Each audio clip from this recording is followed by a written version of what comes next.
Alright, sa pagpapatuloy ng drama ng China na tila ba aping-api sila, no, doon sa ginawa ni Commodore J. Tariela na paggamit doon sa AI generated photo ni Chinese President Xi Jinping, magpahanggang ngayon mga tol ay talagang kinukundi na nila etong si Commodore J. Tariela.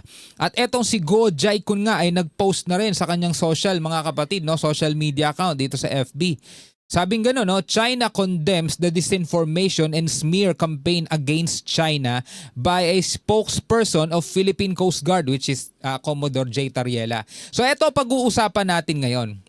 Bakit natin nasasabing masyado silang madrama tungkol dyan? Samahan ninyo ako mga tol. I'm just a young nigga chillin' on it. First time I seen ice was a Alright, magandang araw sa inyong lahat. Welcome ulit sa ating bagong video reaction, review, commentary, opinion, criticism at kung ano-ano pa. So ito'y bago, no? January 19, 2025. Sabing ganon, the baseless, inflammatory, confrontational, and politically motivated remarks frequently made by certain people of the Philippine military are completely unacceptable. Time to stop the provocation and vilification. Sabing ganon. Itigil na daw natin mga tol ang provokasyon. Itigil na daw natin yung mga ginagawa natin. Sabi nga rito sa post, ayan, no? The baseless, inflammatory, confrontational, political motivation. Ito na pala yun. So, nagsalita na. Ito si Guo Jiakun. Madalas natin to nakikita. Ito yung tagapagsalita ng China, mga tol, no? Ito yung nabalita na rin dito sa Manila Bulletin. You know, China warns PH officials to pay price. Magbabayad daw, no, etong official na to ng Pilipinas dahil daw sa kanilang ginagawa, no. Babala mga tol, ito pakita ko sa inyo. Ayan. China warns PH officials to pay price for what they did. Naku po, yari sila Commodore dito. Pagbabayarin daw sila ng China, mga tol. Sabi rito, ito basahin natin mga kapatid, samahan ninyo ako. China has warned Philippine officials against paying the price if they continue as they believe so, spreading malicious information against them. No? Pagbabayarin daw nila itong mga opisyal na to ng Pilipinas kung ipagpapatuloy nila ang pagpapakalat ng mga malisyosong impormasyon laban sa kanila, laban dito sa China. Sabing ganon, Guo Jiakun, spokesman for China's Foreign Ministry, issued this statement in response to the Philippine Coast Guard, PCG, and West Philippine Sea spokesperson J. Tariela's vocal stance on China's repeated harassment of Filipino fishers within the Philippine waters. Hindi ba nila matanggap na totoo na talaga namang hinaharas nila yung mga mangingisdang Pilipino? Hindi nila matanggap mga tol. Kaya ngayon bad trip sila, no? In a statement on Monday, January 19, Guo claimed that a supposed spokesperson of PCG has maliciously spread disinformation on China and wantonly smeared China's image. Sinisira daw ni spokesperson J. Tariela, mga tol, etong imahe ng China. Sabing ganon mga tol, has maliciously spread disinformation at nagpapakalat daw siya ng mga malisyosong information o impormasyon, mga maling impormasyon. Sabi rito, certain Philippine Uniformed Service members, he added, driven by personal political motives, have repeatedly made outrageous and absurd statements in a habit of inciting confrontation behavior is despicable. China strongly condemns this and has lodged strong protest with the Philippine side, Guo said. A word of advice to relevant individuals in the Philippines: immediately stop making provocations, stop confusing right and wrong. No, huwag daw silang malilito kung anong tama at mali, or they would pay the price for what they did, he added. Ang galing talaga nila magsalita ng mga ganyan, mga tol, no? Kumbaga, sisindakin ka talaga to the bones, no? Ewan ko lang kung magpapasindak dito si Commodore J. Tariela. Commodore J. Tariela pa ba? Diba? Guo's remark was the first direct involvement of the Chinese Foreign Ministry since the World War erupted between Tariela and the Chinese Embassy in Manila in late December. It stemmed from Tariela's remark that China was only doing some political propaganda when it offered assistance to distressed Filipino fishers in the Philippine waters. The PCG official also questioned Chinese troops' presence in the waters. Totoo naman eh. 'Di ba? Propaganda lang naman talaga yung ginawa nila, saka ano bang ginagawa nila doon? 'Di ba? So ngayon mga kapatid, nagagalit sila dito sa mga pahayag, mga pananalita ni Commodore J. Tariela. But wait, hindi ba nila ginagawa yan? Hindi ba gawain din ng China yan mga tol? O, bibigyan ko kayo ng example. Ito, mula kay Professor De Castro mga tol. Etong tinatawag nilang China's Wolf Warrior Diplomacy. Ayan, ipapaliwanag dito ni Professor De Castro. Eto mga tol, panoorin at pakinggan natin. Ating Wolf Warrior Diplomacy. Ano ba yung tinatawag nating Wolf Warrior Diplomacy to? Ito yung description ng Chinese diplomacy ever since naging presidente si President Xi Jinping. So ever since naging president si Xi Jinping, which is 2013, ito na yung kanilang diplomasya. China Wolf Warrior Diplomacy. Yan na yung tawag nila dun sa diplomasya na yan. Ano ba tong Wolf Warrior Diplomacy na to? Kasi bago si President Xi Jinping, ang Chinese diplomacy, reflection din ng foreign policy nila, sabi nga Deng Xiaoping, huwag mo papakita yung lakas mo, kapangyarihan mo, low-key ka lang. Pero binago yan ni Xi Jinping. Dapat So ganun lang sila dati, low-key lang. Kaya pala wala naman tayo masyadong problema nung araw sa kanila do. Kaya nga ipinasadsad ni President Erap itong BRP Sierra Madre, di ba? Dahil nagsisimula na ang China manakop ng mga lugar, magpatayo ng mga artificial island diyan. Kaya nga ipinasadsad dati ni Erap itong BRP Sierra Madre. Pero ganun lang sila dati, low-key lang. Di ba ngayon mga tol, iba na. Talagang pinapakita nila yung kanilang lakas, yung kanilang puwersa.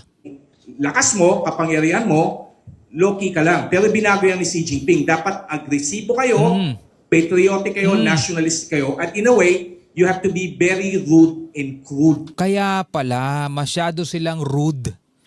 Ibig sabihin, masyado silang magaspang. Diba? Masyado silang salbahe, kumbaga, rude and crude. Hindi katulad nung dati, kailangan daw magpaloki ka lang. Diba dati yung mga artificial island nila, bago pa man maging artificial island yon, dati kunwari mga shelter lang yan ng mga mangingisda, pwedeng silungan lang pag masama ang panahon. Later on, isa na siyang napakalaking artificial island, yun dun sa Mischief Reef, diba? So dito talaga, iba na ang ginagawa ng China. No, lumakas yan. Nakita natin yan lalo na nung pandemic, nung napupuna na yung for example sa Estados Unidos, maraming nagsasabi yung virus nang galing sa China. Pero yung mga foreign ministers nila sinabi, hindi, galing sa inyo, galing sa Maryland. Tapos lalo na naggalit sila sa Australia, nung nag-ask ang Australia na siguro pwedeng imbisigan. Talagang ginamit nila yung Wolf Warrior Diplomacy. Bad trip pala China noong mga panahon na yon. Hindi nila rin matanggap na sa kanila nang galing dun sa Wuhan. Yung COVID-19, no? Galit na galit pala sila dun. Ayaw nilang, hanggang ngayon naman mga tol ayaw nilang mangyayaring sa kanila yung sisi. Ang gusto nila, dapat sa'yo lang lagi ang sisi. Papasa nila yan kahit na kitang-kita na yung malaking ebidensya na sila talaga gumagawa ng gulo. Hindi, gagalit sila doon. Ipapasa nila yon. Kailangan ikaw ang may kasalanan at sila ang good guy. Supposed to be since 2022, medyo bumaba yan, pero tumindi na naman ngayon. At dalawang bansa ang tinarget ngayon ng Wolf Warrior Diplomacy. Unang-una, Japan. Pangalawa ngayon sa Pilipinas. Ngayon, ano ba nangyari sa Japan? No? Tandaan nyo, nung nagsalita si Prime Minister Sanai Takaichi regarding na ma-involve ang Taiwan, antindi nung Wolf Warrior Diplomacy na ginawa ng mga Chino. No? Talagang tinira nila.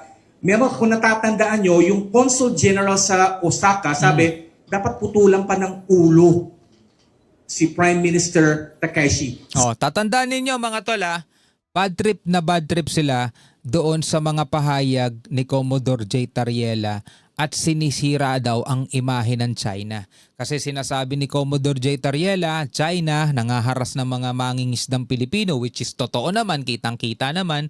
China, inaangkin ng West Philippine Sea, which is totoo naman kahit na sinasabi ng UNCLOS na meron tayong 200 nautical miles exclusive economic zone, kahit sinasabi ng international law ng 2016 arbitral ruling, baseless at walang basehan itong kanilang 9-dash line, aba tayo pa lumalabas na masama. Diba? Tayo pa yung troublemaker.